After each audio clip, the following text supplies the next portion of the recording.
Imagine working with your team on a project and you're trying to do everything over email. Things seem to be working well enough at the beginning. Once you start adding more and more than a couple of people or share more than a couple of files, the whole entire project becomes disorganized. Managing projects is tough enough. It's a struggle to juggle people, work, and expectations under pressure. Problem is, many project management platforms make it even harder by overcomplicating things, leading teams to abandon tools when the promise fades and frustration sets in. That's when teams turn to Basecamp. Famously straightforward and effective, teams stick with it, and projects thrive on it. Basecamp makes collaborating on projects easy without having to waste time. Teams that use Basecamp send less email and have fewer meetings. If you are struggling with projects, sign up for Basecamp. The pricing is simple, and they give you all the features on a single plan. No upsells, no upgrades. So go to basecamp.com/enigma. It's basecamp.com/enigma and try Basecamp for free. No credit card required and cancel anytime. Thank you, Basecamp, for sponsoring the episode. Entrepreneurs Enigma is a podcast for the ups and downs of entrepreneurship. It's got the wins and the fails that we all face being entrepreneurs, and how we learn from adversity. Every week I talk to a different entrepreneur with a story to tell. I'm Seth Goldstein. Come with me on the journey. This is Entrepreneurs Enigma. Let's get started.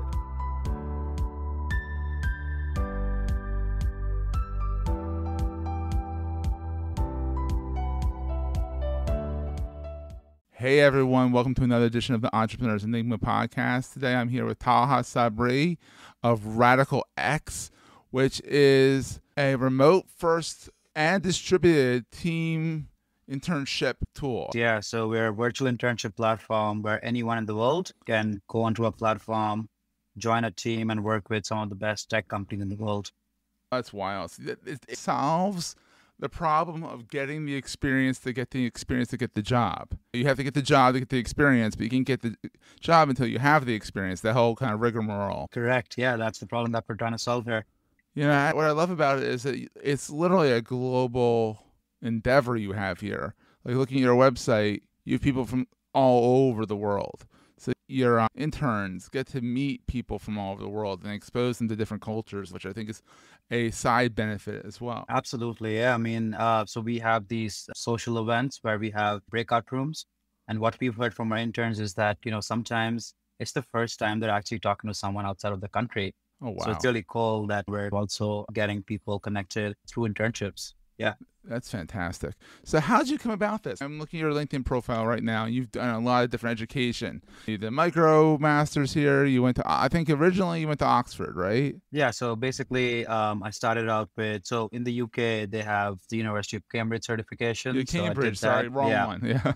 Yeah. And then I was at this small college town called Amherst, which is close to Boston. Yeah. So they have the 5 colleges there. So I had the opportunity to study at Mount Holyoke, Amherst, Hampshire, UMass, and Smith. And so basically at that place, I was really studying social entrepreneurship and international relations. That's how I started, and wanted to work in DC at a think tank or maybe become a journalist. But then I found this path in technology, and I found that I can actually really scale my impact through technology and then combining that knowledge of public policy and sustainable development. So yeah, that's how this kind of really started. You've done a lot. I mean, you've worked at Microsoft, you worked at Boeing, you've founded a few companies.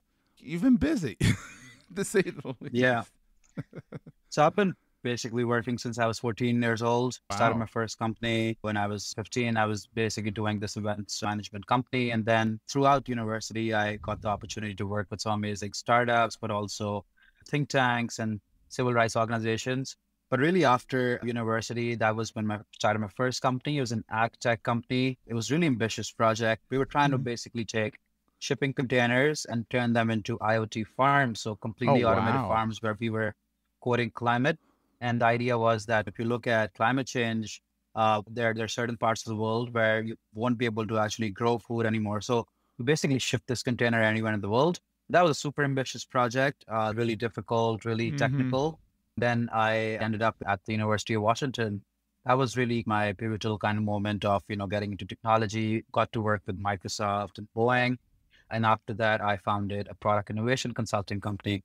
So the idea was that there are a lot of startups, a lot of companies who are trying to break into technology. So how do you help them across business design and technology? So at that point, really, in a couple of years, I formed a pretty big team, and we were able to work with 140 different companies around the world in 35 countries. Oh, That's wow. why that's why you see a lot of different kind of experiences on my LinkedIn profile. Yeah. And yeah, worked with Uber in a number of different markets. And yeah, the last kind of couple of years, I was working for a SaaS company in San Francisco, where they were basically building this amazing revenue operations tool, which uses intent data. And the idea is, if you're trying to sell to someone, if you already know that they're interested in a product, then you're not wasting time on unqualified candidates. So that's basically how it started. But edtech is something that's super, super close to my heart. My family has a long history in education. We have a number of different schools. So last couple of years, I was thinking about what is the biggest kind of intervention we could make. And what I saw is that in the world, there are a lot of boot camps and courses like Coursera and edX, but there's no kind of organization that's providing internship experience at scale. Yeah. And if you think about digital skills, right, you don't actually learn digital skills through lectures. You learn that through applying your learning, applying from failure, applying from learning from others, but also access to mentorship. So I came across this interesting framework, which is called the 70-20-10 rule. And it Okay. basically says that 70% of the learning actually happens from on-the-job training, 20% happens from peers, and only 10% happens from lectures. And I was Wow. like, if you're trying to learn something like product management or product design, you can't be sitting on Coursera for 6 months. You got to be doing it practically. Yeah. We're going to take a quick break, hear from our sponsors, and get right back to the show. You may know you're listening to this show along the Marketing Podcast Network, but did you know there are other great shows on MPN to help your business? Colin Jeffries and Eric Reed host a great podcast called the Rethink Marketing Podcast. Colin, tell us what these fine folks will get out of listening. Well, Jason, on the Rethink Marketing Podcast, we unpack the myths, misconceptions, and flat-out lies of marketing and sales. Our listeners tell us that we help bring different perspectives to common business growth, wisdom, and advice. That's great. Where can people subscribe? They can subscribe at rethinkmarketingpodcast.com or listen on their favorite podcast platform, including marketingpodcasts.net. You heard him. Go subscribe. And then the other part that is really interesting is that throughout university, there's a really big focus on individual projects, but in the real world, you're collaborating with interdisciplinary teams. If you're even studying engineering, you're not just going to be working with engineers, you're going to be working with designers and business people. So a big part of the program really is, how do we actually expose people to how real tech teams work? How do we actually bring those people? If you talk about the global aspect, if you think about some of the challenges we're facing as humanity today, like we talk about climate change or world hunger, these aren't problems that are local. These are pretty global problems, and we have to work across geographies. We got to work across disciplines. And that's basically what we're really trying to instill at RadicalX. We are really fortunate to have people from 125 different countries. It's really been an amazing collaboration. So that's how this entire thing started. At the same time, as you said towards the start, if you look at the big challenge in the labor market, you need experience to get a job. You need a job to get experience. Yeah, and it's not just about experience. Yeah, it's also about relevant experience, right? That's where things become even more difficult, because there are a lot of amazing people who have 10 years of experience, but now they're transitioning their career. If you look at the US, after the pandemic, there are a lot of people who were in the retail industry, who were in the hospitality industry, and now they're trying to get these in-demand jobs. So, they've been in the workforce, but now they need actual relevant experience. So that was one big aspect of why we started this, because we literally saw that there was no company that was providing this at scale. And our big idea here is that if experience is the decisive kind of thing, in terms of getting someone hired, then why don't we provide everyone the experience? And then when they get that experience, we measure people based on their technical abilities and cognitive abilities once you give that opportunity. But don't exclude people from the very start. You give everyone the same opportunity. And then whoever basically makes the most of it, you reward them for that. And that's how our platform is designed. So you've done entrepreneurship for a while. What is the best thing about being an entrepreneur versus being an intrapreneur?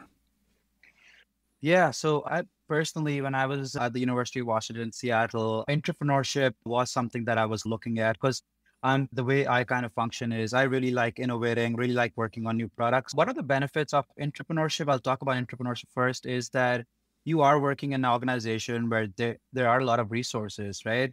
With certain technologies, with certain problems, it does help to have that network. But at the same time, with entrepreneurship, you have the same challenges with red tape and bureaucracy. Yeah. I think the best part about entrepreneurship really is that if you have conviction about a problem that you want to solve, then you don't have to go through these hurdles. If you decide that this is something that's worth building, then you can really go fast and get the resources you want. So that's, I think, a big benefit of entrepreneurship. You have a pretty clear kind of head there. But at the same time, if you are working at a company like Amazon or Google, you have sufficient resources that can really help expedite the process. So I think both of them really have their pros and cons, but yeah. So on the flip side, what keeps you up at night? What's the scariest thing for you in entrepreneurship, especially? Yeah. I mean, right now we're really building this future of work company, and we are developing this technology, which is a hybrid between a learning technology, but also recruitment technology. So there are a couple things that really keep me up at night. One of the things is that we're really redefining what it means to do an internship in the future of work, right? In the conventional world, in the traditional world, the way this works is you apply to 1,000 companies and you basically wait to hear from one of them or two of them. Then you have to wait till the summer to start an internship. And now what we're proposing is that in the future of work, you don't have to wait for anything. You can just go on a platform similar to Airbnb and Uber, join a team and start work and do whatever you want to do. You don't need to have 5 years of machine learning experience. The entire idea behind the internship is you're trying to figure out what you love. So the thing that keeps me up at night is that whenever you're trying to develop something that has something to do with changing behaviors, right? That's high risk, high reward. One of the things that we do understand is that when we are working with some of the bigger employers, it will be a pretty big shift. So that's one big thing, right? Yeah. The second part really is, to be really honest, I mean, if you think about learning outcomes and job opportunities, right? We are dealing with university students and humans, and everyone has their own way of learning and they have their unique needs. So you can't it's not like a product like Uber where you can basically test something really rigorously over 2 months and be like, okay, this app is working. We are dealing with something with education. You got to be patient. You got to let, things flow. So that's another thing that, our biggest thing over here is that we don't just want to provide opportunity. We want to provide the right opportunity at scale, sustainably. So those are the two big things that I think about. But at the same time, one of the things that really keeps me going is every day when I wake up, when I look at my LinkedIn activity, when I see people tag me and my company, and also on our app, the messages that I get, hundreds of messages every day now from students all over the world. And they're basically saying the same thing, that, no one else actually replied to our LinkedIn message ever. No one gave us this opportunity. So we're really, so I think that energy really kind of keeps us going, that, end of the day, we want to be building a sustainable product, but we want to build something that's useful, that has an impact, that really helps people's lives. So I think, those are things that really keep me going every day. That's fantastic. So what's the most important thing you carry with you all the time? The most important thing, I would say, that's a nice question. So I actually, I don't actually move too much. I'm just like working pretty much all day. Yeah, end of the day, I think the biggest thing that I carry every day is that knowledge is not a privilege, it's a responsibility. If I got the opportunity to go to an amazing institution like the 5 colleges in Amherst, I learned about so many, world problems. I don't want to be one of those millennials who just is woke during college and then after that just kind of forgets. So I really kind of carry this every day, that the knowledge that I have, the resources that I had, the privilege that I have, it's a responsibility. It's my job to make sure that I give the same opportunity to everyone else. So I think that's something that I carry every day. I don't take that as something for granted. I work really, really hard every single day to use that knowledge and those resources for other people.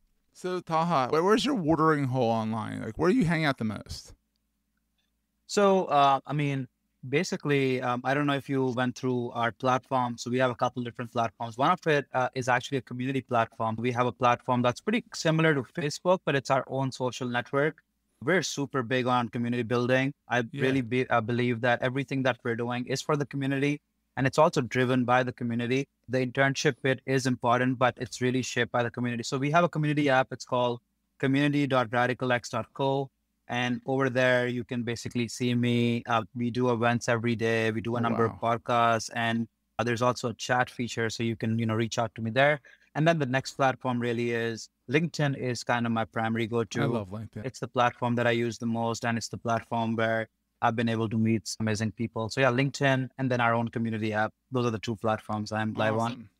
And so people can also check out RadicalX.co to see what the general gist of what everything's about. There's videos there, great explainer video that explains different things about the whole process. That's fantastic. So Talha, thank you so much for being on the show. We really appreciate it. All right, Seth. It was really nice talking to you. Awesome. And we'll see everyone next week. That was a great show. Hey, if you're enjoying Entrepreneurs Enigma, please give us a review on the podcast directory of your choice. We're on all of them. And these reviews really help others find the show.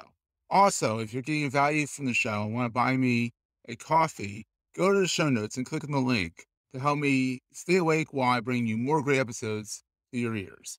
That's in the show notes, and I look forward to the next episode. Take care, guys.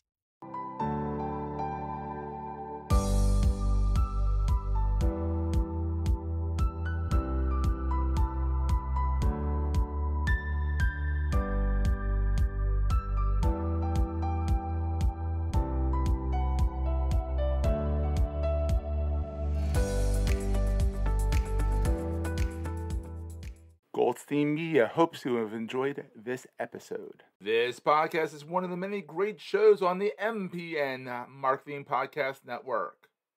You may know you're listening to this show along the Marketing Podcast Network, but did you know there are other great shows on MPN to help your business? Colin Jeffries and Eric Reed host a great podcast called the Rethink Marketing Podcast. Colin, tell us what these fine folks will get out of listening. Well, Jason, on the Rethink Marketing Podcast, we unpack the myths, misconceptions, and flat-out lies of marketing and sales. Our listeners tell us that we help bring different perspectives to common business growth, wisdom, and advice. That's great. Where can people subscribe? They can subscribe at rethinkmarketingpodcast.com or listen on their favorite podcast platform, including marketingpodcasts.net. You heard him. Go subscribe. This podcast is heard along the Marketing Podcast Network. For more great marketing podcasts, visit marketingpodcasts.net.